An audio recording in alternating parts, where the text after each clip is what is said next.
Hi, welcome to Inquiry News. This is Mark Filkins. That's spelled with an E, inquirynews.com. Feel free to go there and donate. I'd be most gracious.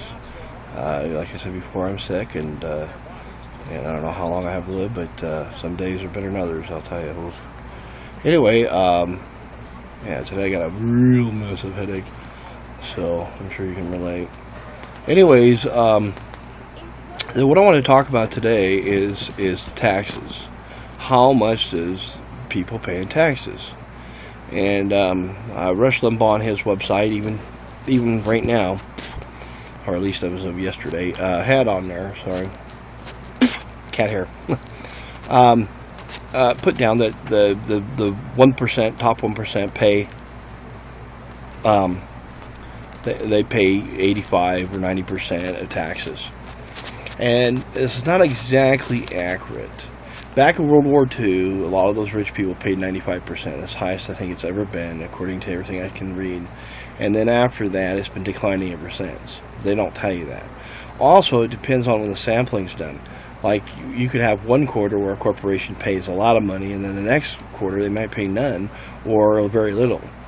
So that would change the status of how much taxes is coming in at any given time. And that goes month to month, literally. It changes. So some months you get more taxes than not. Now, here's the trick. This is where I think they're lying to you, or possibly could be. First off, I read some reports from tax.org.com and some other places like that were saying that the IRS never did a complete sampling of all the taxes paid by everybody. They don't. Apparently, they only just did a sampling of it, and they only started in 1996. Prior to that, they don't have any statistics on all the taxes coming in from who and what, apparently. And they only have it now. I don't know, but that's the deal I heard.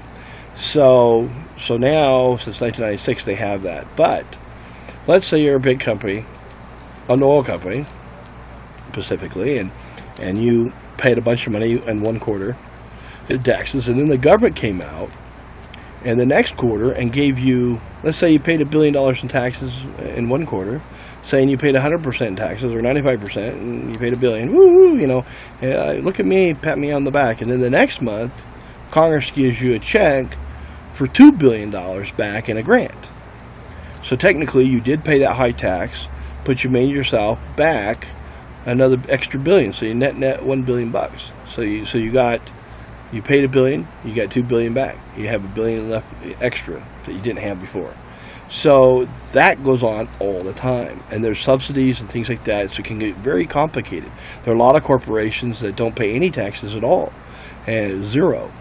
Like me and you, we go to the gas pump, we have to pay that tax to the gas pump all the time. Corporations get to write that off. They get to write their mileage off, all sorts of kinds of things.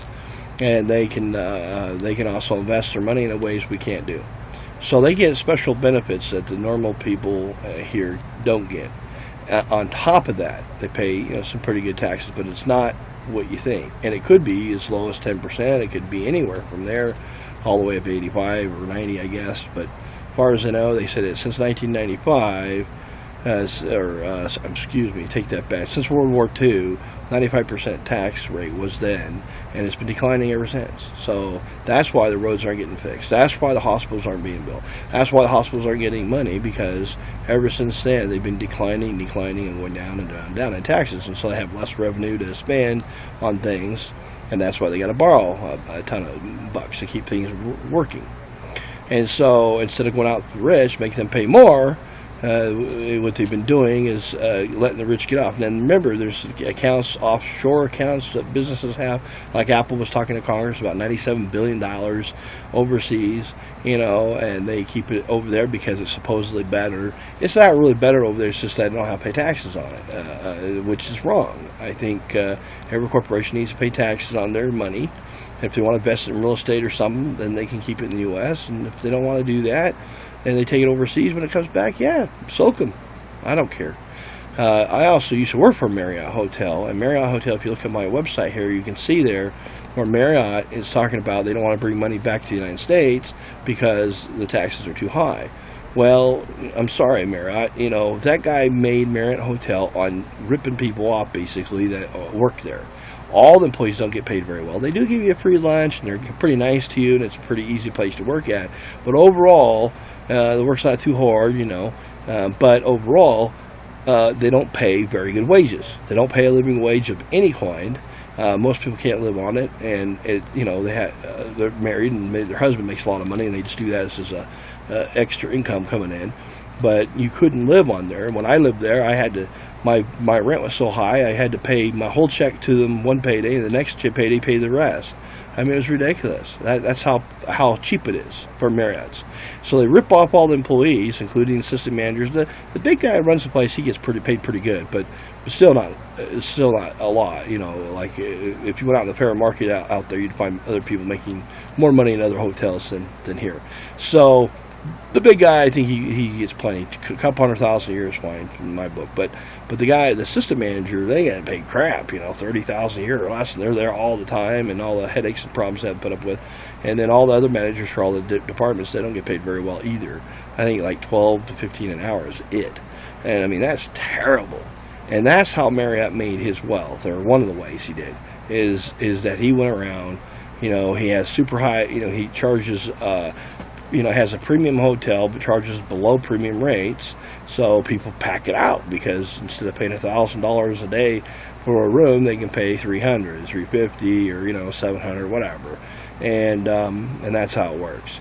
And then on top of that, Marriott financed everything through stock. So he sold stock, and he got that money because they didn't want to owe the millions of dollars to build these buildings and stuff. So they have tons and tons of money in stock and debt and things like that. So their company's probably debt free, but they sell stock to it, which is good. I guess they pay their stockholders, whatever. But anyway, that's all I wanted to let you know is that a lot of these companies, that's how they rip people off. They don't pay people well. They suck it up, and then they don't want to pay any taxes at the end, or they pay very little. And it's just unconscionable. So remember, they get to write off stuff for a lot of the buildings and cars and all those kinds of things, meaning you can't do on regular tax when we go get our taxes. But anyway, as far as I can tell right now, the IRS said they didn't do a complete sampling of everybody, so there's not a complete picture whether 1% pays the most taxes in the United States, or if it's the top 50%. It could be. Who knows? As far as I know, I can't find it, but I'll keep looking and see. And if you go to the office of, they have what is it called, OBE or something like that. Anyway, that office is always wrong in the statistics and numbers. Their numbers are not right on that. They're wrong all the time. Not on everything, but a lot. Their numbers always are inaccurate. So there's no way to really tell.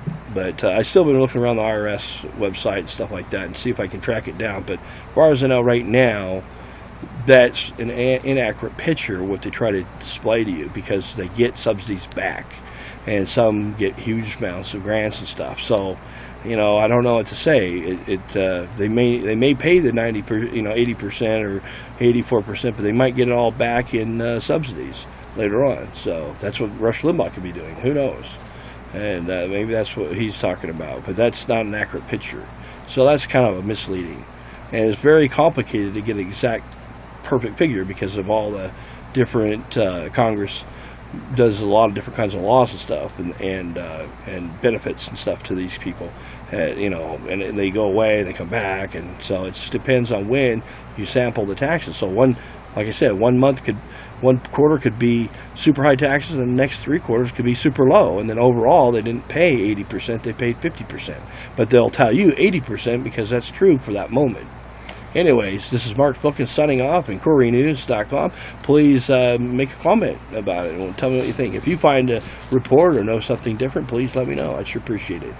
You can go to KoreaNews.com and hit and send me an email or a comment, or you can also comment here. Thank you and have a great day. Bye.